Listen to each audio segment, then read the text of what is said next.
안녕하세요. 커피앤톡입니다. 오늘도 와주셔서 감사드리고요. 바로 사연 읽어보겠습니다. 안녕하세요. 저는 결혼 2년차 30대 초반의 여성입니다.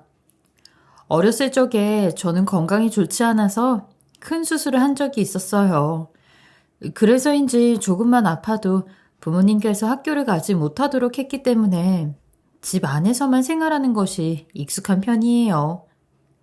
당연히 지금은 따로 신경을 쓰지 않아도 될 만큼 건강이 많이 좋아졌고 일상생활을 사는 것에 문제는 없지만 제 버릇 개 못 준다고 하시는 어른들의 말씀처럼 어렸을 적부터 집에서만 생활하고 있다 보니 그게 습관이 되어서 그런지 집에서 먹고 자고 생활하면서 일하는 것이 편하고 좋더군요. 하지만 부모님께서는 매번 집에만 있는 제가 걱정이 됐는지 저한테 이제 건강도 좋아졌으니까 너무 집에만 있지 말고 나가서 일을 해보는 게 어떻겠냐고 권유를 하셨어요.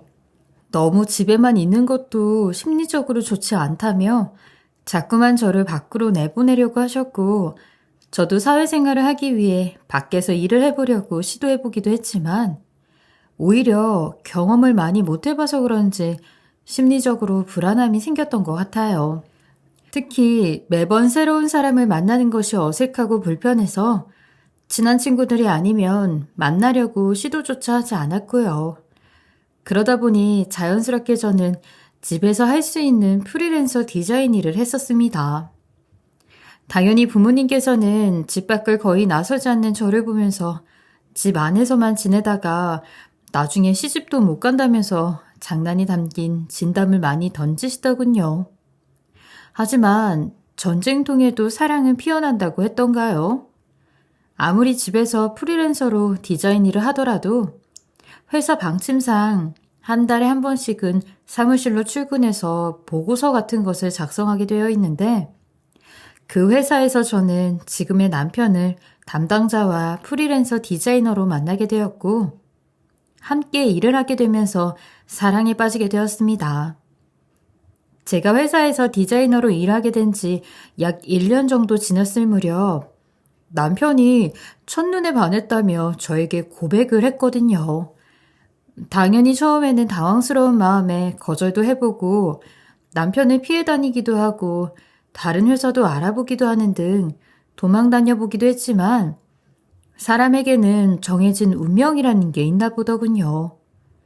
아무리 거절하고 피해 다녀도 회사에서는 담당자를 바꿔주지 않았고 다른 회사로 옮기려고 시도를 하더라도 연락이 안 오거나 저와 업무 스타일이 맞지 않는 경우가 많았어요.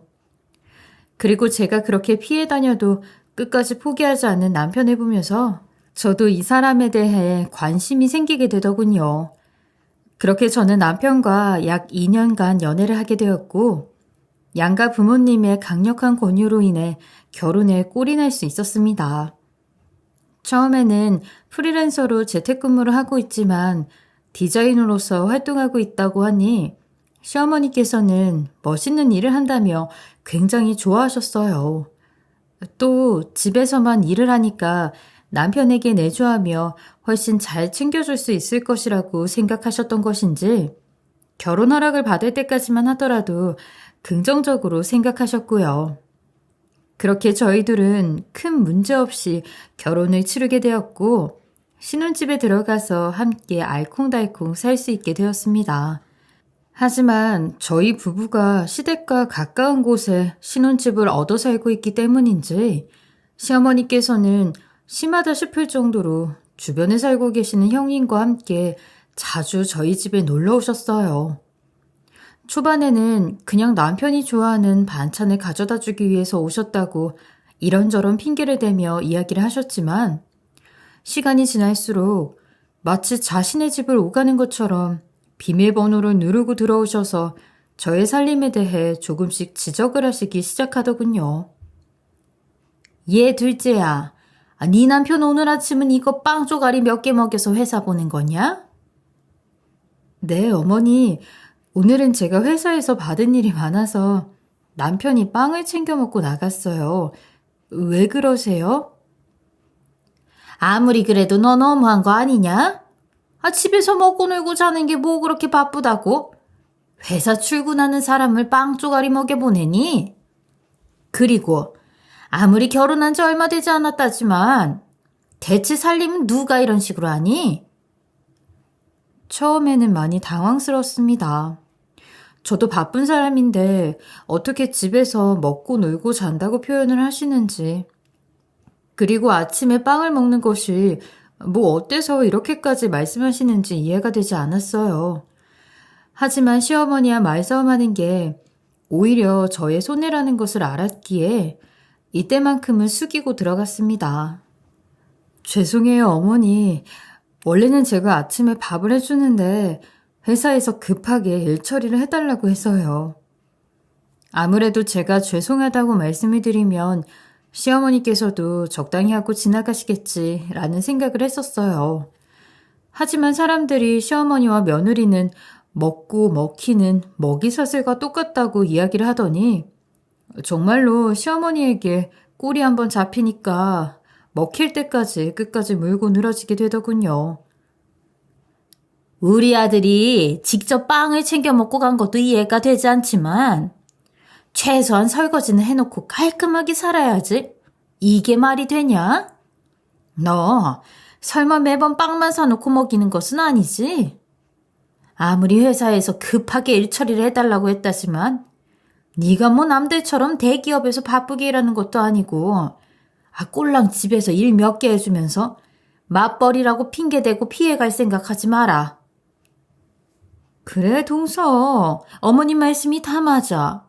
아무리 남편이 먹고 간 것이라고 해도 설거지는 빠릿빠릿하게 해놨어야지. 그리고 집에서 일을 하는데 뭐가 바쁘다고 회사 일이 우선이라는 식으로 나와? 요즘은 편하게 일하는 며느리를 꼴불견이라고 하더라. 동서도 그 소리 듣지 않게 조심해. 막말로 동서가 돈을 어마어마하게 벌어오는 사람도 아니고 꼴랑 몇 푼 벌어오면서 그렇게 행동하는 것도 보기 안 좋아. 형님, 아무리 그래도 돈 꼴랑 몇 푼 벌어온다는 이야기는 너무 심하신 것 아닌가요?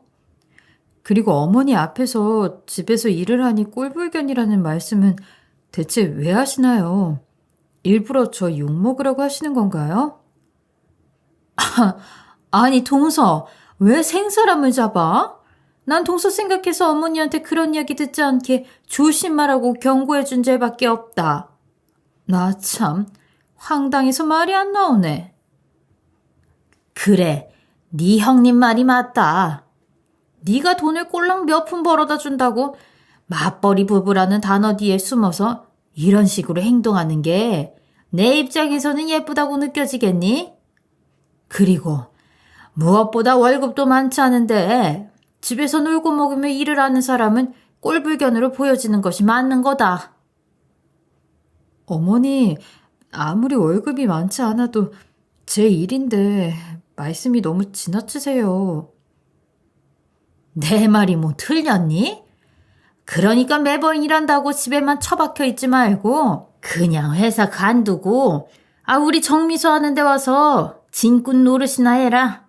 안 그래도 일손 모자란데 며느리가 집에서 놀고 먹고 하는 것보다 와서 일이라도 돕는 게 예쁨 받는 길이 아니겠냐?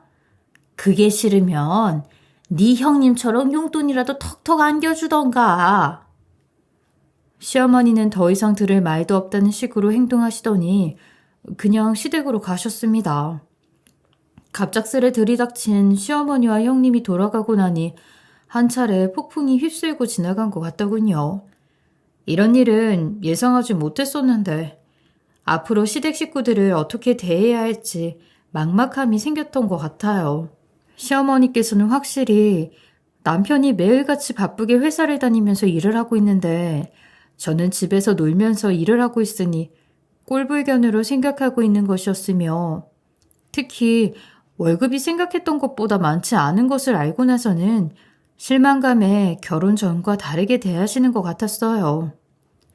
아무래도 일을 그만두고 시부모님이 운영하고 계시는 정미소에 와서 진꾼 노릇을 하라고 하시는 시어머니의 마지막 말씀이 마음에 걸렸었지만 아무리 그래도 내가 며느리인데 시어머니께서 정말로 짐꾼 노릇을 시키실까 싶었습니다.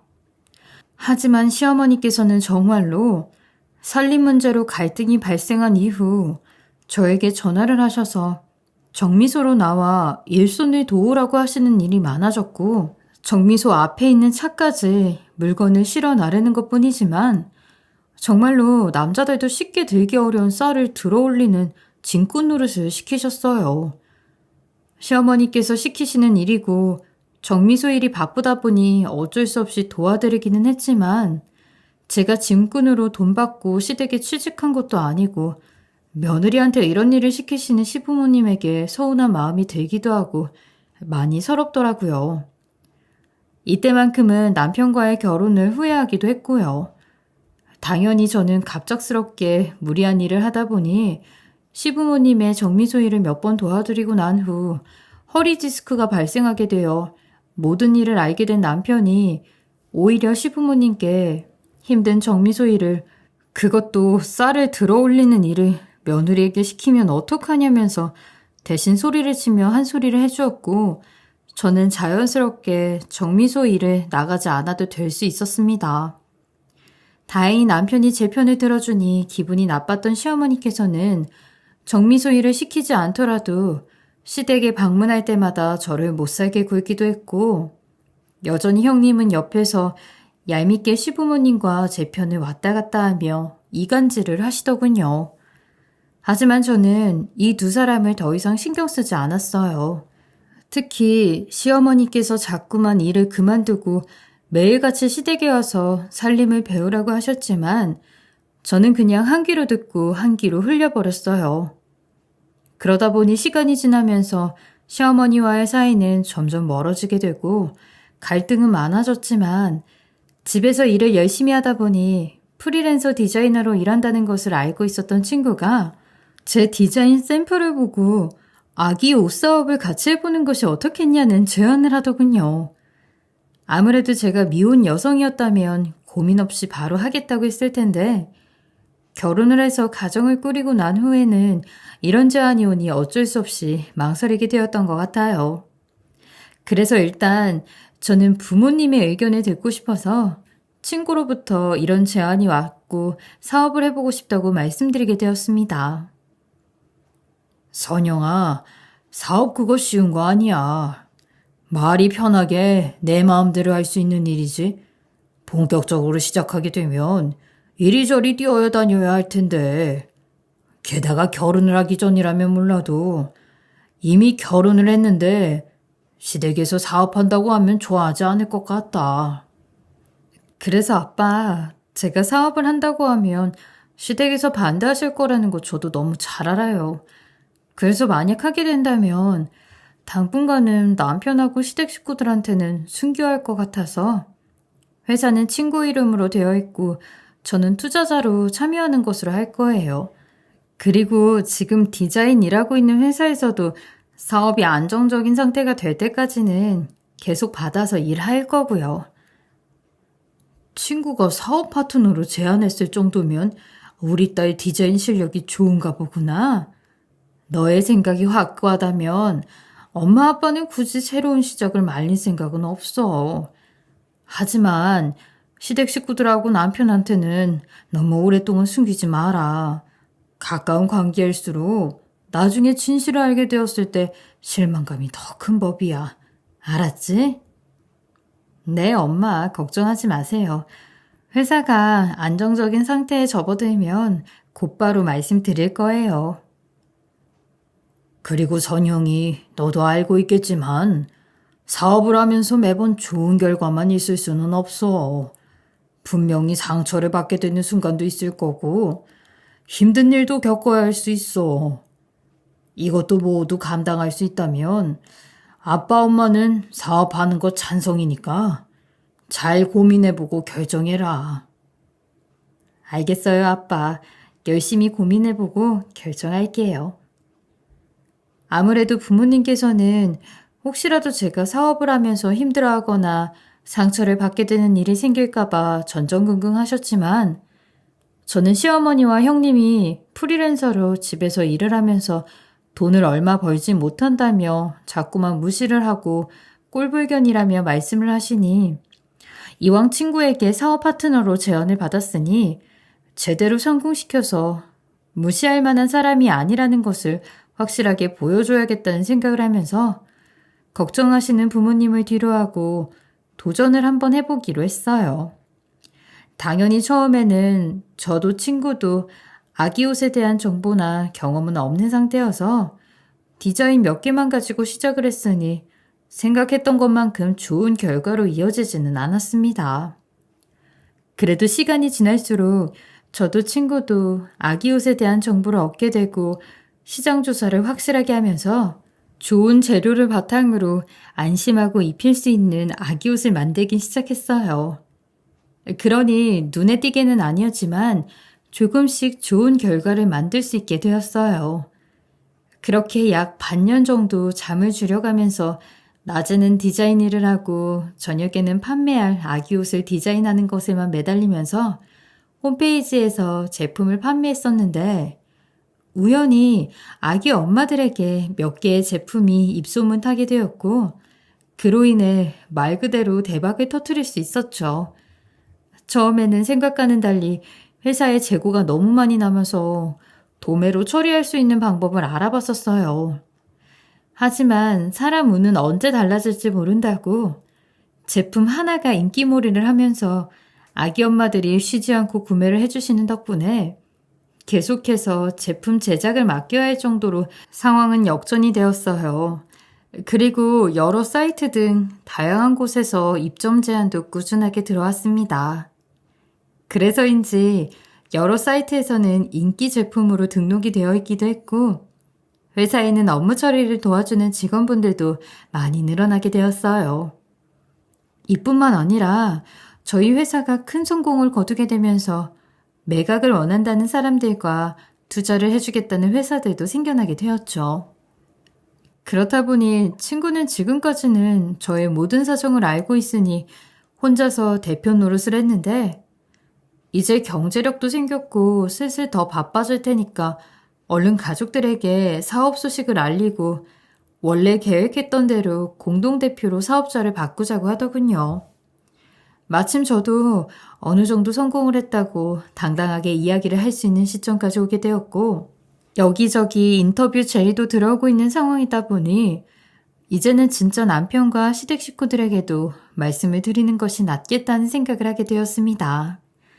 그래서 언제쯤 시댁 식구들에게 말씀을 드리는 것이 좋을지 고민을 하고 있었는데 마침 달력을 살펴보니까 주말에 형님네 막내 아들의 돌잔치가 있어서 가족들이 모두 모이는 날이라고 적혀 있더군요. 형님이 따로 행사장을 잡아서 돌잔치를 진행했다면 이야기하기가 곤란하다고 생각했을 텐데 확인해보니 집에서 간단하게 하신다고 하셔서 저는 이때 말씀을 드려야겠다고 생각을 하고 있었습니다. 그렇게 남편과 함께 저는 형님 막내 아들의 돌잔치에 참석하게 되었는데 마침 시어머니께서 조카의 선물로 제가 디자인해서 판매하고 있는 아기 옷을 준비해서 형님에게 선물이라면서 건네시는 모습을 보게 되었어요. 당연히 형님도 시어머니에게 요즘 엄마들 사이에서 유행하고 있는 옷이라 품절 사태가 벌어지고 있어 쉽게 구하지 못할 텐데 어떻게 구하셨냐면서 너무 예쁘다면서 좋아하셨고 그 모습을 보고 저도 모르게 뿌듯함이 느껴졌던 것 같아요. 그리고 기회를 봐서 얼른 제가 그 옷을 만든 회사의 대표라는 것을 말씀드려야겠다는 생각을 하고 있었죠. 하지만 제가 본격적으로 이야기를 하려고 할 때마다 얄미운 형님은 자꾸만 저의 말을 가로채서 다른 이야기로 화제를 돌리더라고요. 시어머니께서도 형님 말씀에 한마디씩 거두셨고요. 예, 둘째야. 너는 아무리 돌잔치에 왔다고 하지만 네 형님 고생하고 있는데 옆에서 도와주지는 못할 망정 그대로 앉아있으면 어떻게 하니? 가서 네가 잘하는 음식이라도 하나 만들어 오던지 아니면 여기 주변 청소라도 하던지 해라. 집에서 놀고 먹으면서 꼴불견 며느리로 있으니 음식하고 청소는 잘할 거 아니냐? 어머니, 그냥 동서 냅두세요. 요즘 젊은 며느리들은 시댁 일 때문에 와도 그냥 앉아있는 게 유행인가 보더라고요. 제 친구네 동생도 이번에 결혼을 했는데 글쎄 새로 들어온 며느리는 그대로 가만히 앉아있고 오히려 시어머니가 일을 하고 있으니까 제 친구가 기가 막혀서 한 소리를 했더니 오히려 적반하장으로 승질을 냈다고 하더라고요. 그래도 동서는 눈치가 없어서 그렇지 시키면 또 잘하잖아요. 어머니 얼마나 다행이에요. 에휴, 요즘 세상이 어떻게 되려고 그러는지 어디 며느리가 위아래 없이 시댁에 가서 그렇게 행동을 한다니? 정말 황당하더군요. 이참에 사업 성공한 것을 밝히고 사랑 좀 받아보려고 했더니 시어머니와 형님 둘이 쿵짝이 잘 맞아서 저렇게 이야기를 하는 것을 보니 진실을 말씀드려야겠다는 생각이 싹 사라졌습니다. 저는 도저히 형님의 막내 아들 돌잔치를 축하해줄 마음이 없어서 먼저 가보겠다고 통보하듯 이 이야기를 한 후 그냥 집으로 나와버렸죠. 어디 예의 없이 기분 나쁘다고 어른들 계시는데 그냥 나가버리니? 너 빨리 다시 안 들어와? 그래, 동서. 어른들 기다리시잖아. 하고 싶은 말 있으면 그 자리에서 해야지. 그냥 밖으로 나가버리면 괜히 동서만 앞으로 힘들어지니까 빨리 들어와서 어머니께 잘못했다고 말씀드려. 어? 시어머니와 형님의 이야기를 듣고 나니까 더 이상 두 사람에게 할 말이 없어서 그냥 전화를 끊어버렸어요. 곧이어 남편에게도 연락이 왔으나 누가 모자간 게 아니랄까봐 시어머니와 똑같은 소리를 하더군요. 할 말이 없어서 그냥 전화기를 꺼버렸어요. 곧이어 남편이 집으로 돌아왔고 시어머니에게 무슨 말버릇이냐면서 난리를 치더라고요. 결국 저희 부부는 이 문제로 한바탕 싸울 수밖에 없었습니다.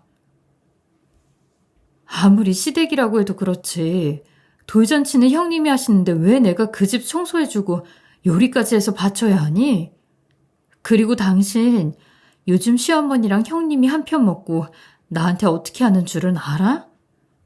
집에서 놀고 먹는 꼴불견 며느리라고 하더라. 가족끼리 청소 좀 해주고 요리 좀 해줄 수도 있지. 별것도 아닌 거 가지고 난리야. 됐고. 당신 빨리 전화를 하던 집으로 찾아가던 해서 어머니한테 죄송하다고 사과드려. 정말 어이가 없었습니다. 아무리 사람들이 남의 집 편이라고 해서 남편이라고 우스갯소리로 그렇게 이야기를 한다지만 저는 내 남편이 이런 사람일 줄은 전혀 몰랐어요. 그래서 죽어도 내가 먼저 사과 못하니까 포기하라고 이야기를 해주고 저는 그냥 모르는 척하고 있었습니다.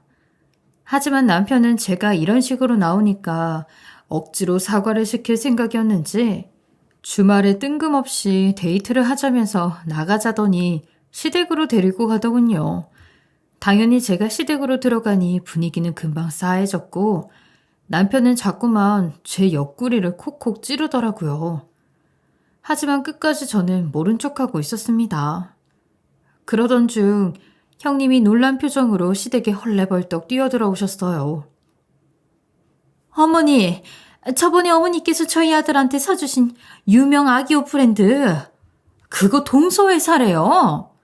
동서, 정말로 그 회사 대표 맞아? 기사 보니까 이 회사 매각될 거라고 하던데? 그렇게 되면 동서는 앞으로 금수 좀 물고 사는 건데 진짜야?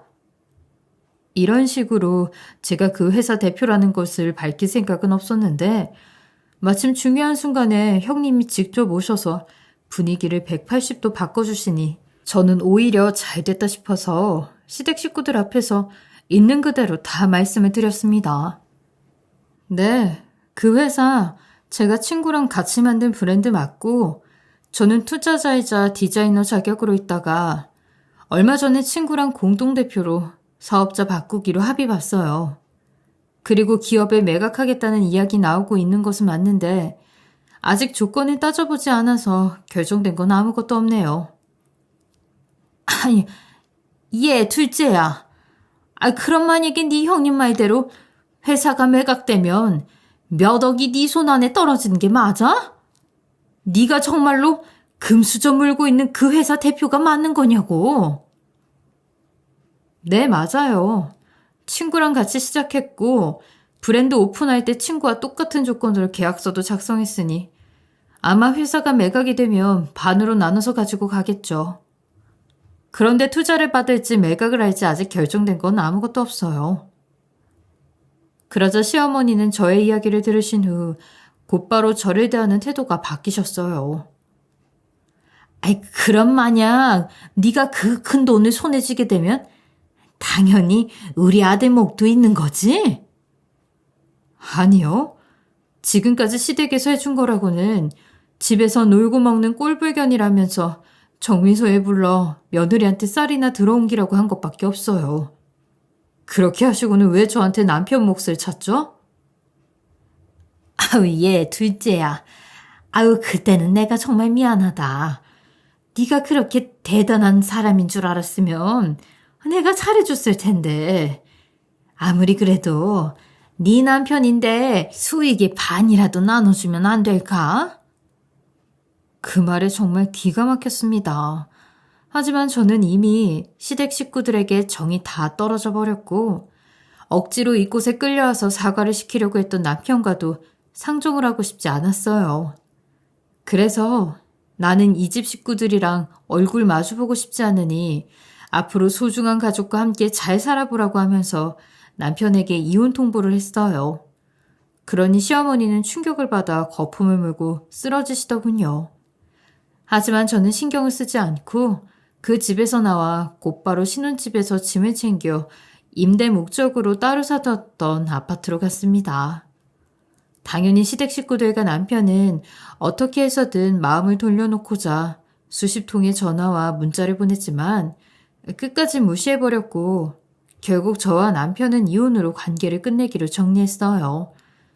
욕심 많은 시어머니께서는 조금이라도 돈을 떼어서 받으려고 소송을 걸기도 했으나 저희 부부가 이혼까지 이어지게 된 이후로 시댁 문제가 가장 큰 비중을 차지했기에 저에게 돈을 뜯어가는 것은 실패로 돌아가게 되었어요. 이번에 저는 사람을 함부로 대하면 그대로 다시 되돌려받게 된다는 것을 알게 되었어요. 만약 시댁 식구들도 저를 함부로 대하지 않고 저를 한 명의 인간으로서 누군가의 소중한 딸로서 대해주었다면 결과는 달라지지 않았을까 싶어요. 저는 여전히 제가 좋아하는 아기옷 디자이너 일과 사업을 잘 이끌어 나가고 있고 더 열심히 살려고 하고 있어요. 어쩔 땐 차라리 결혼을 하지 말 걸 하는 후회가 들기도 하지만 결혼이란 값비싼 경험으로 두 번 다시 실수하는 일은 없을 것 같아요. 여러분들은 행복한 가정 잘 꾸리시길 바라며 제 긴 글 들어주셔서 감사합니다. 지금까지 커피앤톡이었습니다. 오늘도 끝까지 함께 해주셔서 감사하고요. 저는 다음 영상으로 또 찾아뵙겠습니다.